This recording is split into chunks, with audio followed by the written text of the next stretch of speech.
We'll be talking about this very, very nice product, premium product of GFox International, Elixir Placenta. Recently, I was awarded by my alma mater, UST, no, Athomasian Outstanding Alumni Scientist Tribute, a Toast awardee, and for professional practice in medicine. No? What I learn abroad, I share it here, no?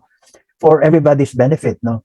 And I'm so thankful for this award because ito ibinigay ng mga mentors ko sa UST, and to be given this recognition by our mentors, talaga nakakataba ng puso.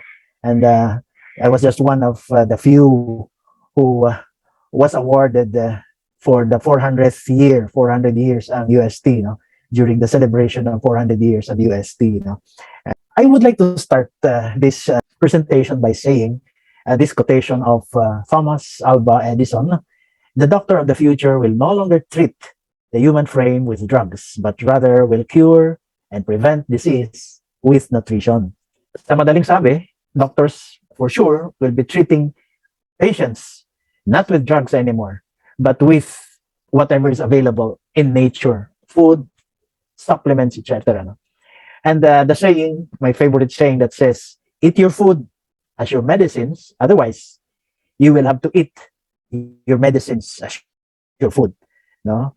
Habang bata pa tayo, we try to eat the food that is available and has very high contents of fibers, nutrients, no? Vitamins, whatever, no? That are very nutritious for our health.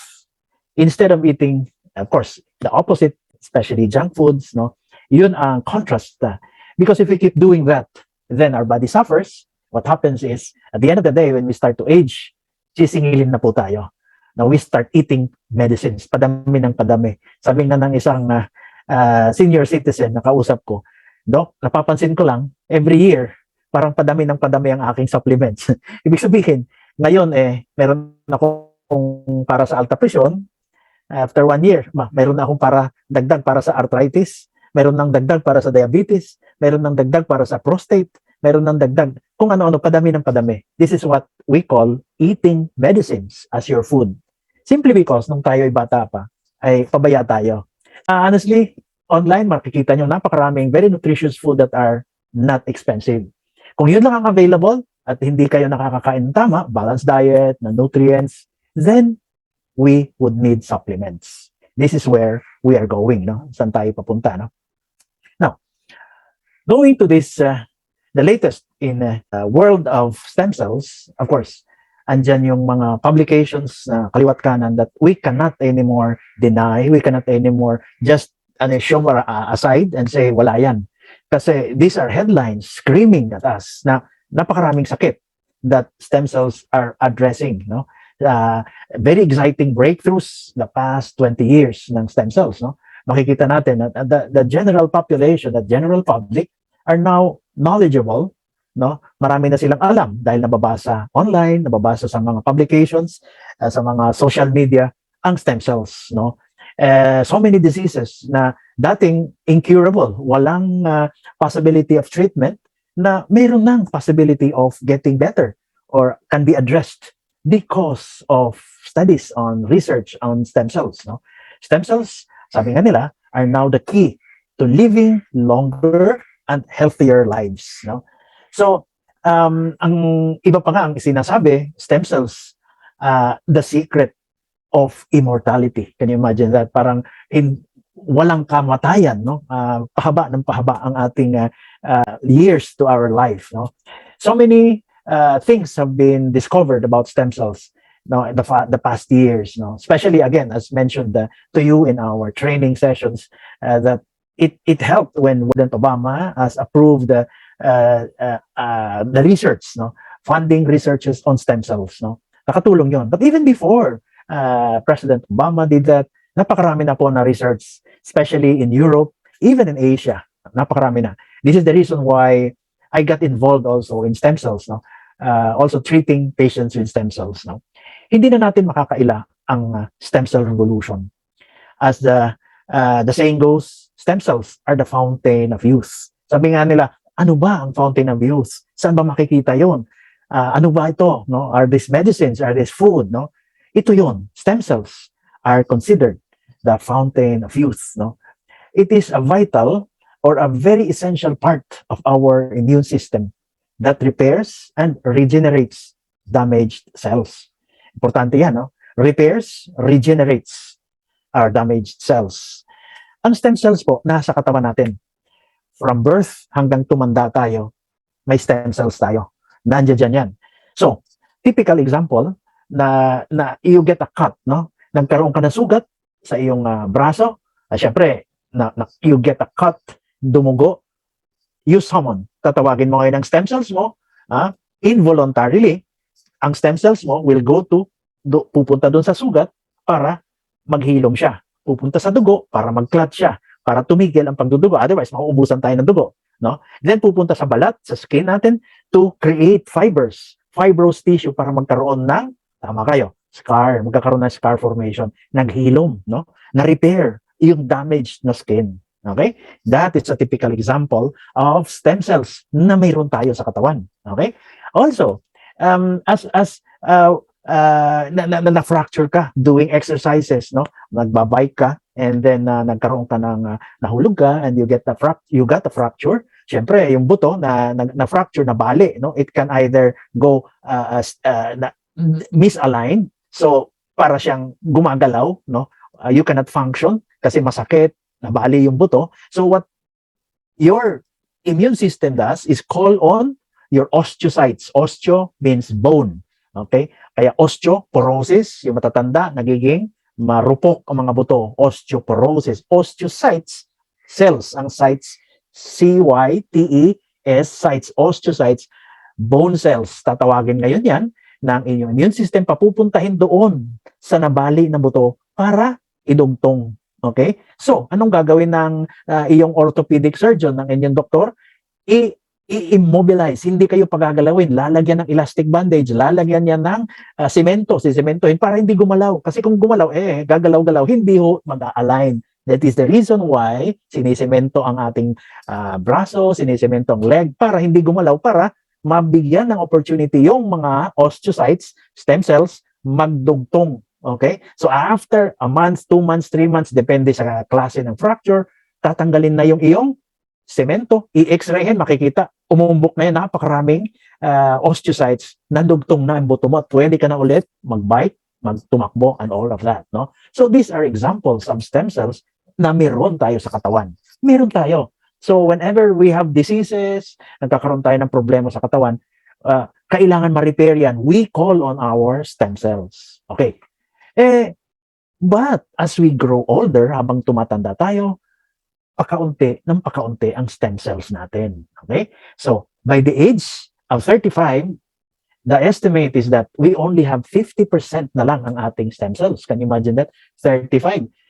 Anong nangyari? Parang kailan lang ang dami kong stem cells. 35, lumampas ka lang. Pagdating mo ng 35, 50% na lang ang stem cells ko. Pagdating mo ng senior year, nabigyan ka ng ID, senior, puro discount, pero wala ka na halos stem cells. Okay? So, 90% ng stem cells mo nawala na. So, paano yan, Doc? How will I get all those stem cells? Paano pagka nagkaroon ako ng fracture? Paano nagkaroon ako ng sugat?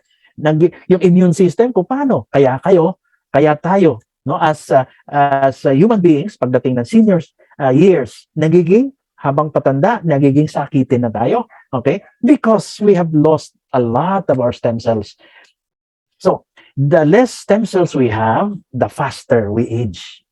Okay? The slower we heal. Okay? Habang tayo tumatanda, mas tumatagal ang ating paghilom ng mga sugat, no? Dati-rati, pagka nag-basketball ka, teenager ka, high school, natapilok ka Aba, after 1 week, balik ka na ulit, basketball. Aba, ngayon, it will take more than a week. No? Bakit? Ang tagal maghilom. Kasi kaunti na lang ang stem cells natin. Okay? Wala na halos, no? Pag nabalian tayo ng buto, ang tagal bago natin alisin, no? And so on and so forth. This is the reason why noong ating COVID pandemic, no? 2 years tayo we were confined, naka-isolate tayo sa ating mga bahay. Ano ang naging patakaran ng IATF? The protocol was that uunahin bigyan ng mga COVID shots, even boosters ng vaccines, no? Sorry.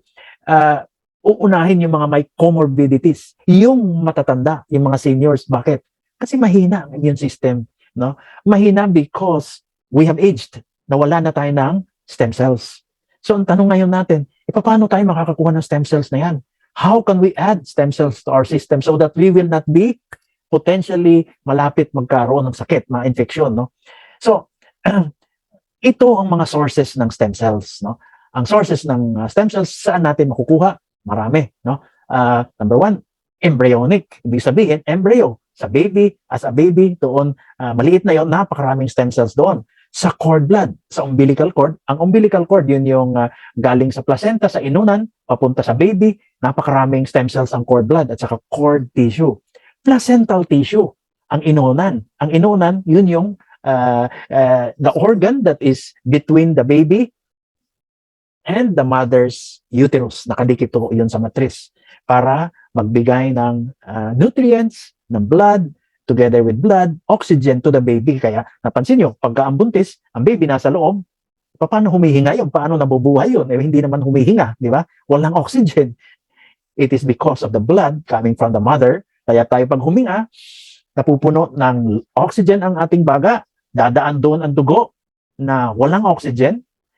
We call venous blood or veins, no? Blood from the veins pupunta sa baga, malalagyan ng oxygen, i-squirt or ipapump ng puso palabas. Isusupply ngayon sa ating mga organs yung may oxygen na dugo. And yung oxygen na yan, na may dugo na may oxygen, pupunta ngayon sa matris para pumunta sa placenta, tutuloy na ngayon sa baby. Okay? Also, sa bone marrow, sa ating mga buto, mayroon doon pagka when we cut, no, pag pinutol ang bone marrow, ang hindi lang may bulalo doon na nakikita natin, no, taba yun, no, bone marrow, but ang importante, ando doon yung bone marrow, which is the dark part, no, the dark part which has a lot of stem cells, no, as well. At syempre sa dugo, no, peripheral blood, no, marami ring stem cells. And would you believe, ang taba natin, fats also have stem cells, no? Kaya ang ating yung mga pilosopo nga, doc, yung mga obese, yung mga overweight, di syempre advantage sa atin yun dahil napakarami nilang stem cells, no? That is yun ang pangangatuwiran ng mga who are on the plump side, no? Unfortunately, that is partly true, no? Marami talagang stem cells sa fat. As a matter of fact, ang fat cells, no, has about more than almost 2,000 times na stem cells kesa sa ibang part ng ating katawan. So much so that I got so involved in fat, no, sa fat tissue, that I started doing harvesting of fat from different parts of the body, kung saan may taba, and then processing it, pinoprocess natin ang taba, and then sineseparate ang sebo, no, at saka yung fat, tinatapon yon, at ang natitira yung SVF, stromal vascular fraction. Nando doon ang stem cells, and I'll show you. I have been doing this stem cell therapy for the past years, no. I would harvest, this is me harvesting, no. Iniipon natin, ang dami ng mga test tubes na pinupuno ng taba, no. Ang gustong-gusto nila yan dahil yung bilbil nila nababawasan na, and nakukuha pa natin this now, andito na yung mga stem cells, no. And then we process it. Ito na yung mga taba na naipon natin. Then process natin, itatapon yan yung stem cells. Ganito ho yung nangyayari, no.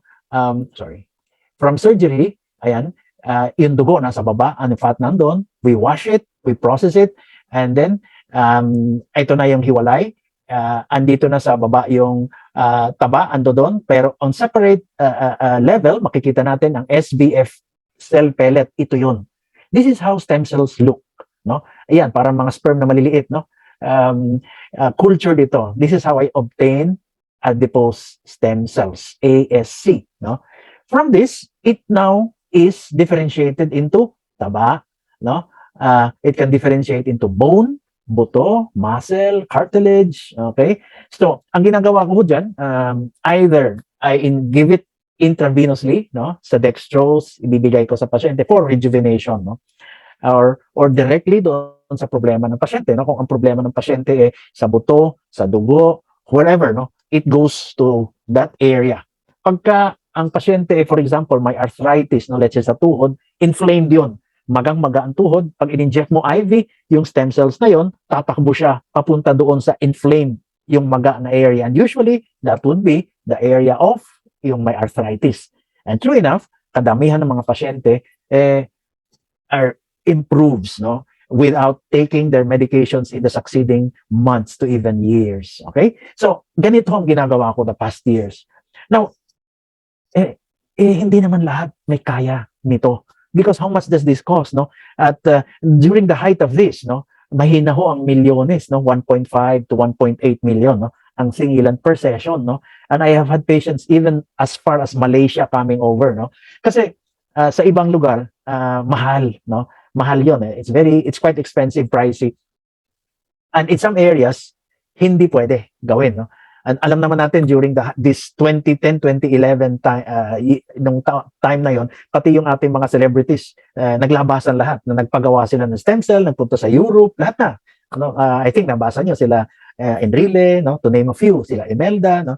And sila na lang ba ang pwede makakuha ng stem cells? No? Sila lang ba ang tumatanda? Sila lang ba nangangailangan ng gano'n? Siyempre hindi. Napakaswerte ng natin lahat because GFox and all its board of directors, especially our CEO, had this vision to make opportunities equally available to all, especially to those who cannot afford to go to Europe, to go to stem cell therapists, no, na napaka-expensive, no. They don't have the means. So ito na tayo. We have Elixir Placenta. Now, Elixir Placenta has 3 ways of treating or giving us the benefits through stem cell therapy, DNA therapy, and anti-inflammatory therapy.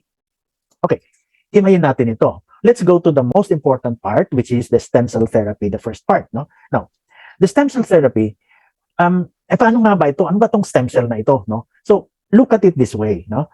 When there is fertilization, the sperm and the egg will meet.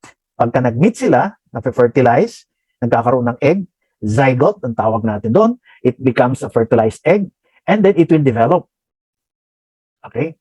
1 week after, okay? 1 week after, the embryo, 1 week old ito, no?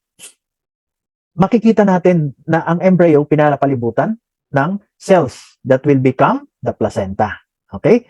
Yung sa loob na cell, these cells will become the embryo, no? Yung baby, no? Now, itong embryo will further progress into this is how it is, no? Pakikita ko sa inyo. In the 80s, 90s, I was practicing obstetrician, gynecologist. So na-master ko ito and I went into infertility. Kaya I kept talagang everyday kung ilan mga pasyenteng ini-explain ko ito sa kanila, no? Pag dumating ho ang sperm, tatakbo siya, aakyat. It is not enough na meron kang good sperm count. You need the sperm to be mobile. Magalaw siya, lumalawit-lawit yung tail niya. It swims upwards and meets the egg dito sa outer 1/3 ng fallopian tube. Ito na siya. Can you see my pointer? I hope you see my pointer. No? So, the ovary releases an egg, na-release na siya, nag-meet sila, na-fertilize, it becomes a zygote, and then 2 cells, nagdi-divide na, nagiging 4 cell, nagiging 8 cell, cell division, alam natin ito, or mitosis, no? It becomes a morula, okay? And then, it becomes a blastocyst. Blastocyst, okay, is about a 200 cell, 150 to 200 cell, okay, na siya. Mag-i-implant na siya dito sa wall ng matris ng uterus, no? Ayan na siya, nag-implant na yon, no? There it goes, and it implants, okay? And then once it implants, it now becomes, of course, it grows, ayan na, lumalaki siya, andun na yung embryo, andun yung baby, okay? And if you enlarge that, you will see that the baby, okay, andyan yung umbilical cord, no? Nakadikit siya doon sa iyong placenta. Yun ang ating sinasabi kanina. And then, pag adult, the baby is here, you have the umbilical cord, ayan na yung placenta sa taas, no? Nakadikit doon sa mother's uterus. If you look at the ultrasound, alam natin may mga ganitong ultrasound na pag-abuntis, no? Titingnan natin, may mga 3D, may mga 4D na nga ngayon, no? You will see the baby. You will see the umbilical cord. You will see the placenta up there, no? And then, this is how it develops. So, pag malapit na mga anak, ayan na, nagle-labor, andito na yung ulo sa baba, ang placenta nasa taas. You see the placenta, and then the baby is delivered. Ito na, nakalabas. Nakikita niyo yung umbilical cord. Ito yung placenta, nakadikit pa rin. And we all know, doon sa mga nurses, doon sa mga midwives, na naturally, paglabas ng baby, pag pinutol yan, lalabas na rin ang matres, hihilab, magko-contract ang matres para ilabas ang placenta. Lalabas na ngayon ang placenta, no? Naturally, hindi yan pinipuwersa, no? So, to give you a real picture, ito po siya. This is how the placenta looks like paglabas. Okay? Ayan yung baby, nakadikit pa ang inuuna niya. Ayan yung placenta. Ito, makikita nyo, napakalalaki ng ugat, no? Napakalalaki. Big veins, big arteries, no? Go from the placenta because it supplies food, nutrition to the baby. Okay? And it is the lifeline, ika nga, no? Of the baby to the mother. Diyan siya nag-develop. Can you imagine? 9 months lang. Nakita nyo gaano kalaki agad ng buhay na lumalabas sa mother, no? So, basically, ang pwedeng gawin at this time is to remove some blood doon sa cord, sa umbilical cord. Yung dugo, yung kanina sinabi natin cord blood, no? Cord blood, pwedeng napakaraming stem cells dyan. So, yung mga may kaya, kukuha ng dugo from the cord, umbilical cord, and will store it, ilalagay dyan, and put it in a blood unit, no?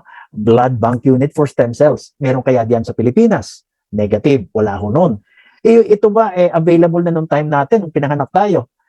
Wala. And even if it was available, kaya ba natin? Di ba? Wala. Hindi. We are not capable of buying it kahit ako or anybody, no? At that time, wala.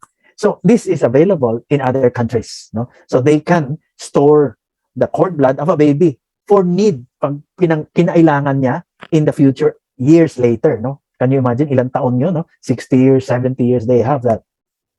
But in Korea, noong 80s, they already had stem cell banks, no? Isa ito na meron. Korea, they had a lot already, no? Binabayaran yon. So, yung mga mayayaman who can afford, they paid, no? Yearly doon sa pwesto na yon. Like, pagka meron kang safety deposit box, no? Sa bangko, para itago yung mga documents mo valuable. Ganyan, every year, you pay for it, no? Ganon din dito. But, hindi ito available sa atin. So, what is available is, of course, the placenta. Ang ginagawa ng placenta, human placenta, at that time, it has tissue fragments, ito yung parts niya, and of course, it has cord blood cells or mesenchymal stem cells, ang placenta. Of course, this is what we were saying a while ago. And of course, the placental extracts. No. So, ang placenta, ang mangyayari, is the one that has a lot of stem cells. And of course, ito na, we have already studies that show that the deer placenta is the most similar to the human placenta. And just like humans, tulad ng tao, nung nilabas ang baby deer, ang tawag nila doon, doe a deer, a female deer. Alam niyo yung Sound of Music, no? Sa panahon lang namin yan nila Sir Wilson, no? Anyway, yung doe, paglabas, syempre, together with it, naturally, lumabas din yung placenta. So, because at that time, ang embryo was the only source of stem cells, ang nangyayari at that time, yung stem cells were being harvested from embryo. Okay? Ang mga stem cells noon, saan manggagaling? Sa embryo. Saan tayo kukuha ng embryo? So, doon sa mga nag-IVF. Ano yung IVF? In vitro fertilization. So, yung mga banks, in vitro fertilization banks, no? Ano yun? Test tube babies. Marami hong may kaya. At that time, ang napakarami noon sa Singapore, no? That's yung mga may kaya na hindi makabuo, pinadadala sa Singapore because there is a hospital there, high-tech, that could do test tube babies. So, mag-harvest ng egg sa mother, 10 na egg, i-fertilize sa laboratory ng sperm ng father kasi hindi makabuo. May problema sa matrice, etc., sa uterus. No? So, na-fertilize yung 10. 10 baby ito. Abis, hindi naman pwede mag-10, ibabalik yung 10 sa loob ng uterus para mabuntis. Hindi. Kung pipili sila ng pinakamaganda na kayang mabuhay for the next 9 months. So, matitira sa 10, siyam. So, what will you do with the siyam? No? Itatapon mo yun? Hindi. They donated this 9 fertilized na na-fertilize galing sa mga laboratory ng in vitro fertilization, test tube babies, idodonate nila ito sa mga nag-aaral ng stem cell research. Dito nang galing ang mga stem cells noon. Nakarating ito, it reached to the Catholic Church, and therefore, nalaman nila, it is unethical. Buhay yun eh. Bakit nyo naman pag-aaralan? Bakit nyo papapatayin para lang makakuha ng stem cells? So, nawala ang embryo source of stem cells. Okay? Nawala yon. So, what is the nearest to the embryo? Placenta. Ito yung nakadikit doon. So, the placenta. So, telling you now na nung ginawa ito, when the placenta was harvested to gather stem cells, there were no deaths, no? Walang pinatay na mga deers o tao, wala dito, no? Why the deer in New Zealand? Because in New Zealand, we know it's not polluted, napakaganda ng kanila environment, walang pollution, no heavy metals, etc. So talagang napaka-fresh ng kanilang environment, and therefore we are getting fresh stem cells from these deers, no? So ang deer na ito, the placenta, contains the following, no? Ayan, no? Stem cells, it has growth enzymes, it has vitamins, it has polysaccharides, it has amino acids. Now, marami bang protein ang elixir placenta? Nagtatanong daw yung kanyang isang end user who would want a high protein supplement. When you look at this slide, you will see, no, of the 5 main components of the deer placenta, amino acids. Ano bang amino acids? No? Amino acids are the building blocks of proteins. Kaya ang sinagot ko sa kanya, of course, yes, maraming proteins ang elixir placenta. Ito, no, amino acids. This is the evidence that it has a lot of proteins. Okay? New Zealand is the source of the origin of our deer placenta, and southern island pa, no? So talagang it's the least polluted of the islands in New Zealand. I have classmates doon, no, in New Zealand ba, doctors also who are practicing, and wala na siyang ibang pinost kung hindi. Pag nag-post sa kanyang FB, yung ganyan, puro damo, puro ang lalaki ng mga lugar, bahay nila, siguro ilang hektarya bago ka makakita ulit na isang bahay. Puro green, puro parks, that's how New Zealand is. Now, of course, you can go to the city, no? But in these areas, napakadami ng very pristine and very non-polluted areas in New Zealand, no? Now, let me go to the next main component, the raw materials. Of course, we have rhodiola, no? The origin is, of course, sabi na natin, it comes from Germany, one of the best sources of raw materials ng ating elixir placenta. Of course, andyan, it raises the oxygen content in our blood, no? Sinabi ko yan earlier, nasa dugo ang oxygen, no? So it nourishes. Kaya nga ang blood natin habang umiikot sa katawan natin, pumupunta sa liver, sa kidney, sa lungs, sa brain, okay? Pagka kulang ang oxygen sa ating dugo, there is less nutrition sa ating mga organs, no? Kaya pagka naubusan ka ng dugo, 'di ba? Nagkaroon ka ng blood loss, no? Yung mga aksidente, we only have more or less about 4 to 5 liters of blood. Pagka lumabas sa inyo 3 litro, 4 na litro, no? This is the reason why bumibilis ang tibok ng puso, no? Automatic 'yan. Bakit bumibilis? Kasi the body needs oxygen, no? It needs to pump blood out. Pag binabibilis niya para pumunta sa different parts ng katawan na kailangan ng oxygen. Kung hindi, mamamatay yung mga organs. Kanya nga, ang tinatawag na ibang namatay siya dahil sa multiple organ failure. Nag-fail ng mga organs dahil wala ng oxygen. Dahil wala na umiikot ng dugo. So, increase the oxygen supply capacity to the heart, to the liver, to the kidneys, the microcirculation. Ito yon, si rhodiola. This is what it does to our body, no? It improves our memory and of course our mental performances, no?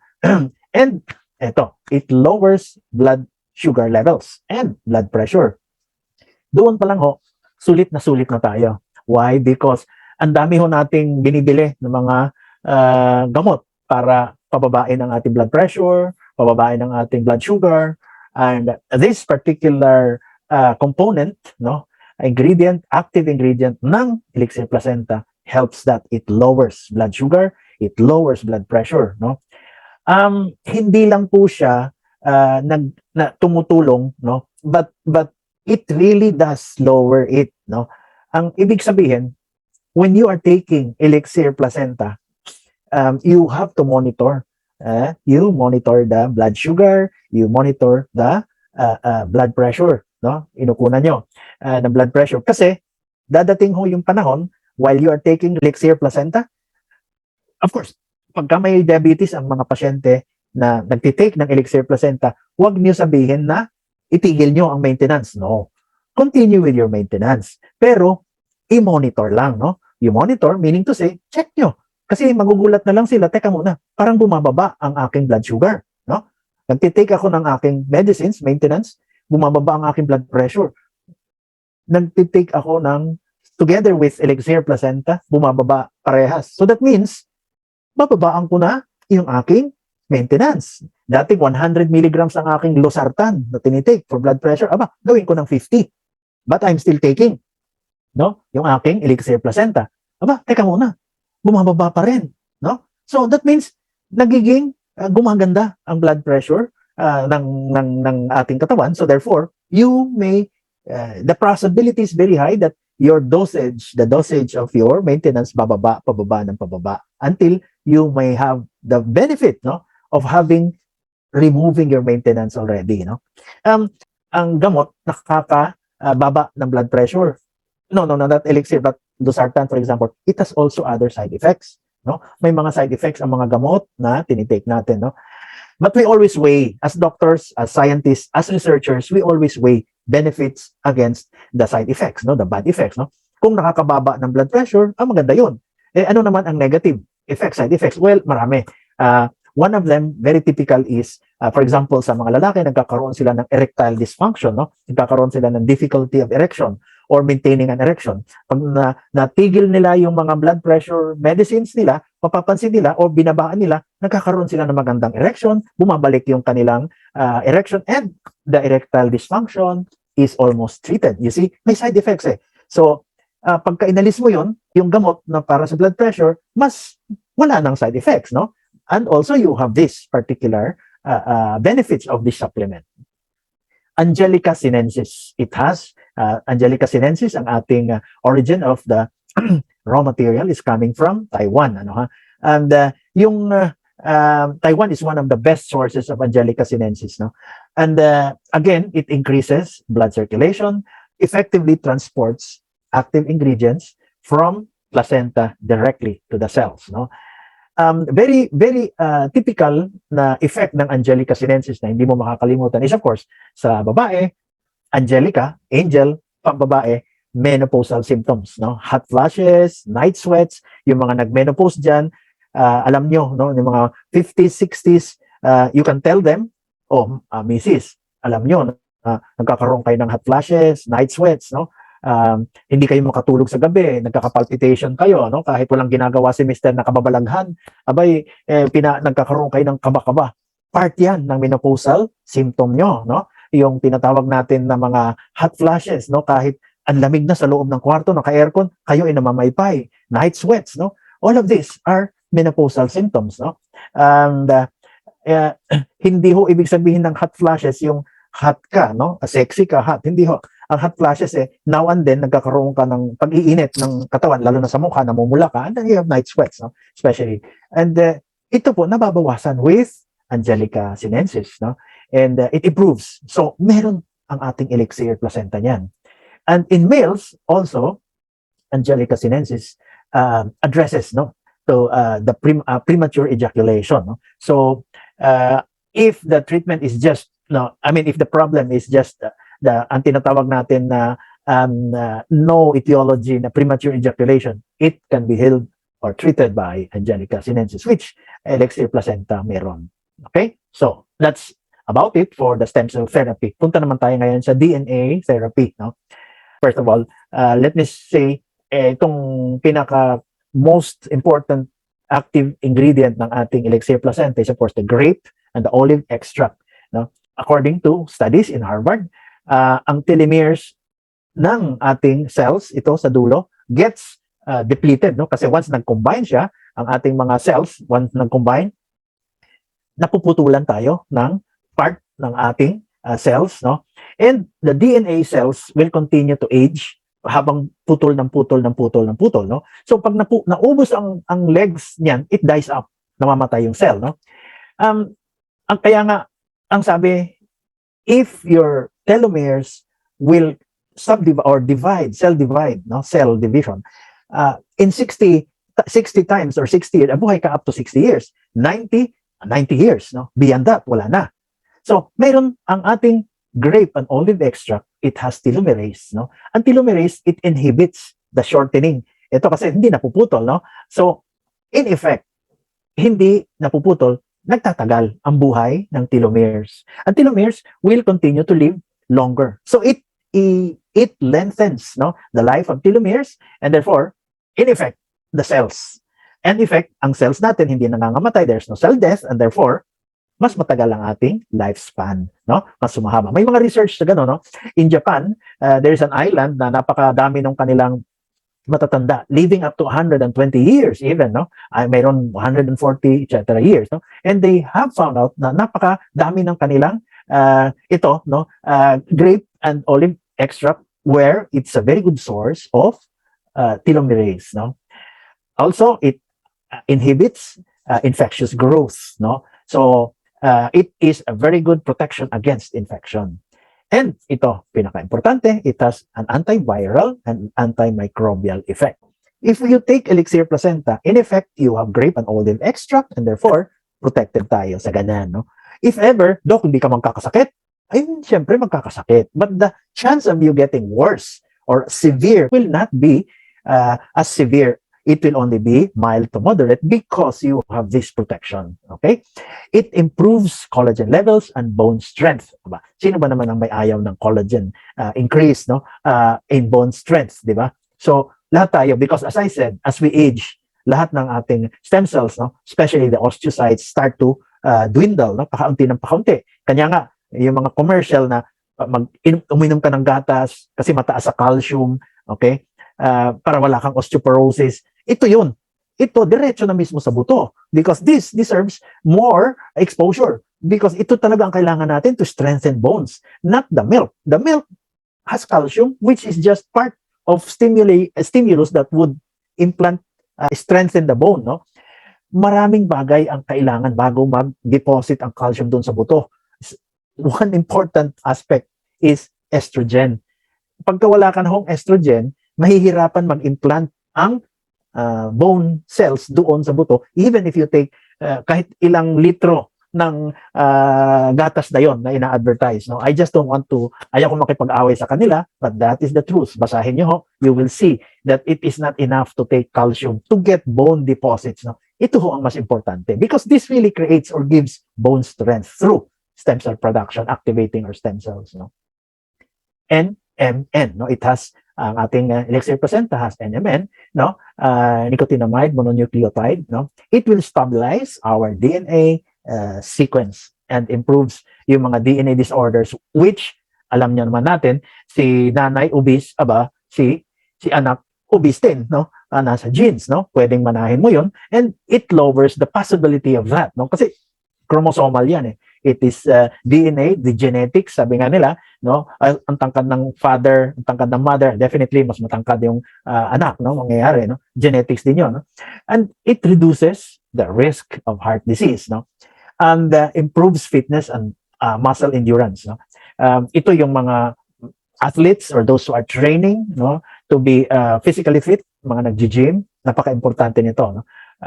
Na raw material, an active ingredient ng ating Elixir Placenta, no? Then you have the ribose. Ang another very very important ingredient of Elixir Placenta, it has an energy carrying capacity in our cells, no? Alam naman natin ang cells, the mitochondria, ang tawag natin nasa loob ng nucleus, is the generator, the energy carrying of our cells, no? It carries the genetic code, translation, regulation, and expresses that code, no? And it provides extra energy to our heart during exercise, no? So yung mga madaling mapagod, no?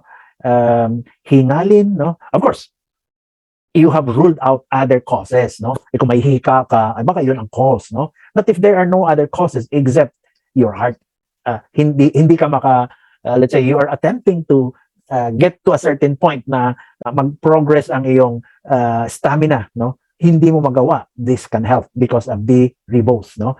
Athletic performance, you excel in your physical activities. And yun nga, muscle fatigue, no? It prevents early muscle fatigue. Hindi naman ibig sabihin na muscle fatigue mo talagang wala na. Prevents. Hindi naman tayo Superman, no? Early muscle fatigue, yung ang bilis mong mapagod, no? Alam mo yun because muscles are hanggang doon, no? Madaling napapagod. It needs oxygen, it needs a lot of things to create energy for your muscles. But early fatigue is prevented. So you can go for more kilometers, go for more counts, no? Go for more weights, heavier, etc. No? So it gives you more leeway to improve your physical activities, no?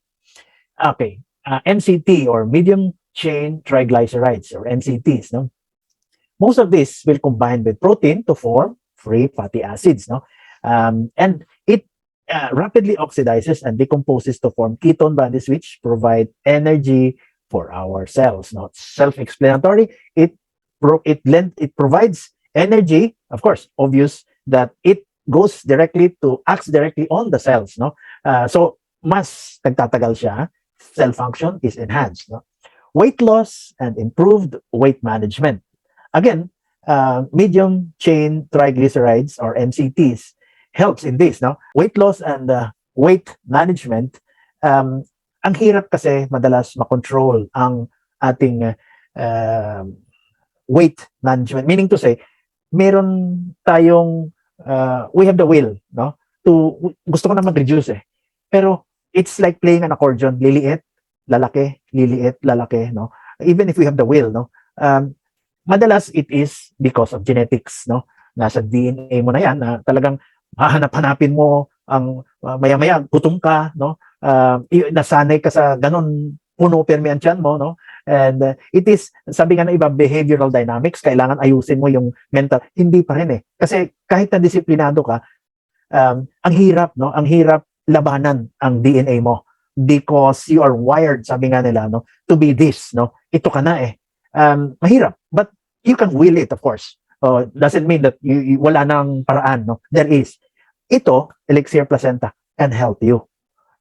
Make it easier for you to adjust to whatever plan you have, no, to lose weight and improve your weight management. Of course, brain and memory function also, yung mga may dementia, yung mga beginning Alzheimer, it improves this, no?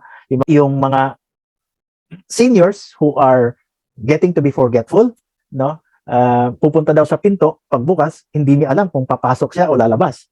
Mayroon naman aakyat sa hagdanan, pagdating sa kalagitnaan, hindi nila alam kung aakyat sila o bababa, no?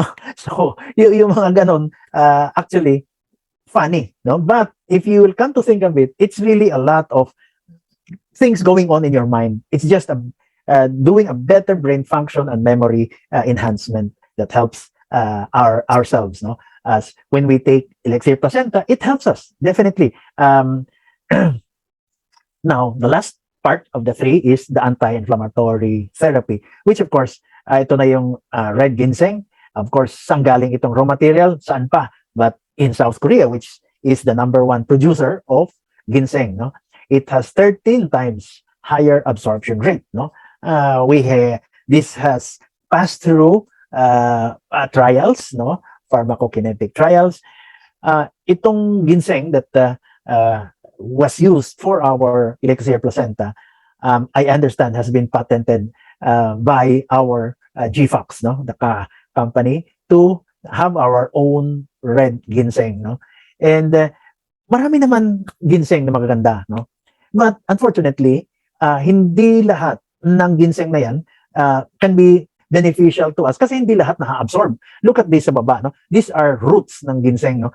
And this specific red ginseng that our Elixir Placenta has a higher absorption rate, 13 times. Nakita nyo? So, it is not enough that you're a good type of ginseng, red ginseng, that's the most, sabihin na natin, premium na ginseng. But, kailangan ma-absorb pa siya. Kasi kung hindi siya ma-absorb kahit maganda ka klase ng ginseng, it's not gonna give you the benefits of real ginseng. So this gives you 13 times higher absorption rate. Ano ba nangyayari sa ginseng? What does it do? No? Of course, it has antioxidant. Alam naman natin. Pag sinabing antioxidant, it lengthens. It gives us better, lengthens our lifespan. It anti-inflammatory effects. Anong mga anti-inflammatory effects? Of course, napakarami. No? From arthritis to osteoporosis to, osteoarthritis. Even cancer now is considered as an inflammation. Kasi ang mga cancer cells, nagmamaga, dumadami. No? It continues to cell divide. Mas mabilis mag-divide or mag-reproduce ang cancer cells than the normal cells. And it is considered as an inflammation. And indeed, it even is affected by stem cells. That's why it goes to inflammation. Kaya nga ang ibang cancers, early cancers may be modulated or may be controlled not to go to a late stage, not to progress. And then ito yun, it prevents some forms of cancers would benefit from this. And ultimately, it benefits or strengthens our immune system. No? And again, aside from the previous one, this also enhances our brain function. Ito rin, no? Red ginseng. And again, in Korea, as I said, no, I mentioned this one of my presentations that sinasama nila ito sa loob ng wine, no? Itong root na ito na nakikita nyo, no? Nilalagay nila doon. Kumbaga sa atin yung mga suka, no? Kinocure natin for a long time, may mga sili, fini-ferment, no? They do use this to ferment, no? The wine, pinatatagal, the longer it is, the more effective it is. And ito yung iniinom nila. And two, also, because of the red ginseng's effect on the wine, as well as, like here, no? In our elixir placenta, it has the function of treating or improving symptoms of erectile dysfunction, yung having difficulty of erection. No? And another one is, of course, esqualene. Alam natin lahat ng esqualene. No? Tagal na nito in the market. But maraming sources of esqualene. No? Ours is one of the best sources coming from Portugal. No? Ang esqualene, as we all know, comes from the liver of large sharks, no? And itong mga large sharks that are originated from Portugal are deep sea, nasa ilalim. No? Therefore, there is no pollution, deep sea. No? Pollution is usually in the surface or in the shallower portion of oceans. No? So therefore, itong mga sharks are, of course, again, like our deer placentas sources, are very, very pristine. Walang pollution ang source, and therefore they have higher antioxidant and anti-inflammatory properties. No? And then they are used with the usual drugs to treat leukemia. Well, basically, yes, it prevents radiation illness. Ito napaka-importante. No? For those na may cancers, no? Kaya ito, elixir placenta is very much recommended for patients who have cancer. No? So, tatlo po ito prevention, treatment, post. Ano yung prevention? Mag-take ka ng elixir placenta to prevent cancer. Okay? It does. There is proof, there is evidence that it prevents cancer. May cancer ho ako, Doc. Kailangan ko ba ito? Yes, because it has antioxidant and anti-inflammatory properties. Ano ibig sabihin nun? Well, antioxidant, it strengthens all your immune system para labanan yung cancer. Para imbis na mag-progress ka into a higher stage, mas grabe na stage, from stage 1, naging stage 2, stage 3, stage 4, doon ka lang sa stage 1 na madaling magamot, no? Okay. And imbis na mabilis pumunta doon sa ibang higher stages, kung hindi man mabagal, mas nagtatagal ka. It lengthens or even controls the progress of your cancer. So, preventive at during the cancer itself and post. Ano ibig sabihin ng post-cancer? May cancer ka na, inopera ka na. Okay? So, you need to improve or increase your immune system because you are taking chemotherapy. Chemotherapy, kailangan para maging effective, maganda ang immune system mo. Kung bagsak ang immune system mo dahil nagki-chemotherapy ka. Kasi chemotherapy also kills normal cells, di ba? So, kung mamamatay ang normal cells, hindi ka mabibigyan ng chemotherapy, hindi ka mag-i-improve. So, you have to build up your immune system, your normal cells bago ka mag-chemotherapy. The same thing with cobalt X-ray therapy, breast kinokobalt yun. Okay? Or meron kang rectal cancer sa puwet, no? Kinokobalt yun, therapy, x-ray. Teka, hindi ka pwede mag-cobalt ngayon dahil bagsak ang iyong immune system, no? Hindi kaya ng katawan mo. Pagka kinobalt ka, in-x-ray ka ngayon, mamamatay ka, mapapabilis. Pero pag hindi ka naman kinobalt, lalago ng lalago ang cancer mo, no? Mag-i-increase, di ba? So, ito yung function ng Elixir Placenta. It will give you enough benefits, no? Hindi ka magkakaroon ng bagsak na immune system, you will not have radiation illness. Kanya ang mangyayari, pag next dose mo ng chemotherapy or radiation therapy rather, no, pwede ka mag-undergo noon para makontrol ang cancer mo because you are taking this, Elixir Placenta, it gives you the advantage, the edge, ika nga, no, against radiation illness, no. So itong kagandahan ng Elixir Placenta. Ito pa, it prevents common cold, flu, swine flu, lahat na ng mga flu, lahat puro hayop kung pinanggagalingan. Anyway, ito nang eskwalin, no. So ito is the technical side, no.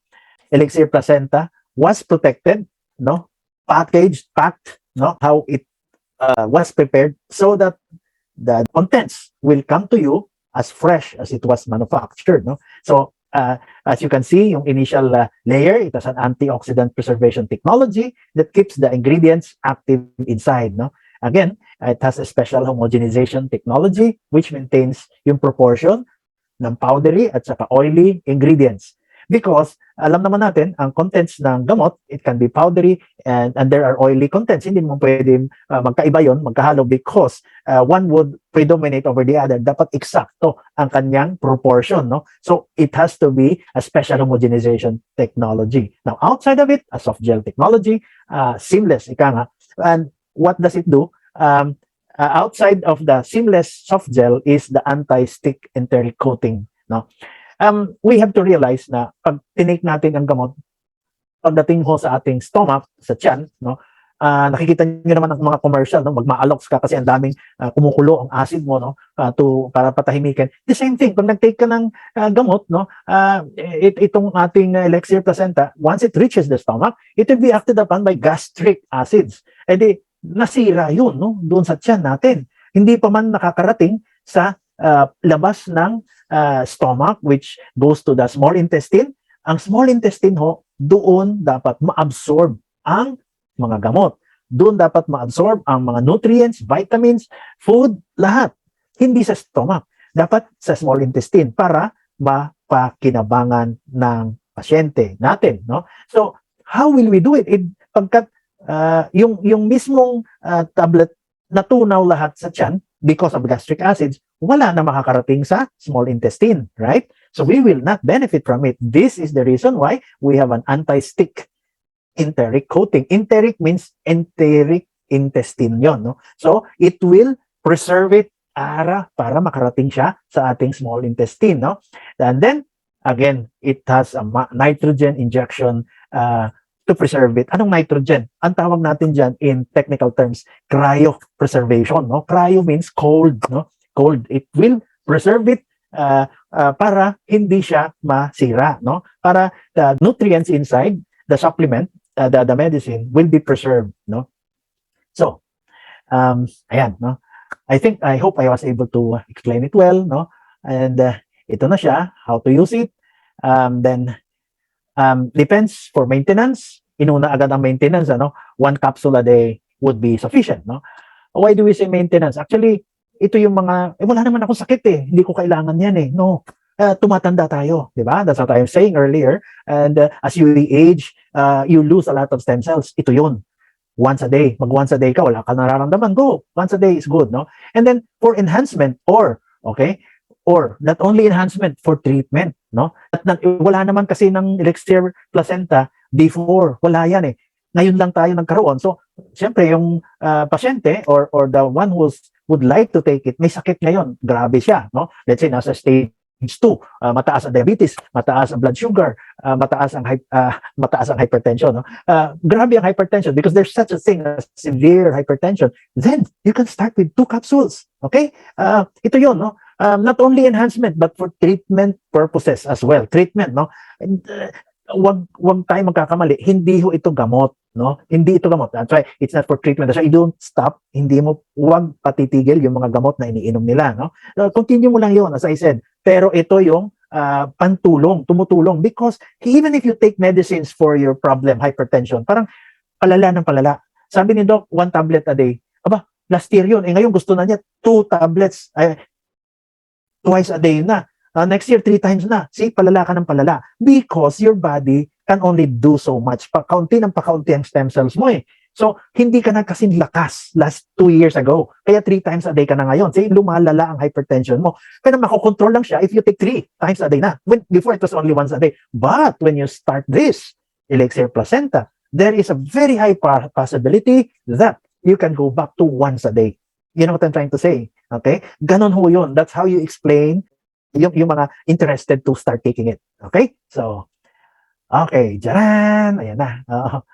Okay. I hope I was able to enlighten you and then help you. Ayan. Thank you very much, Doc Fran. So, we are very grateful for giving us the glimpse, no, of how Elixir Placenta can help us in achieving optimum health.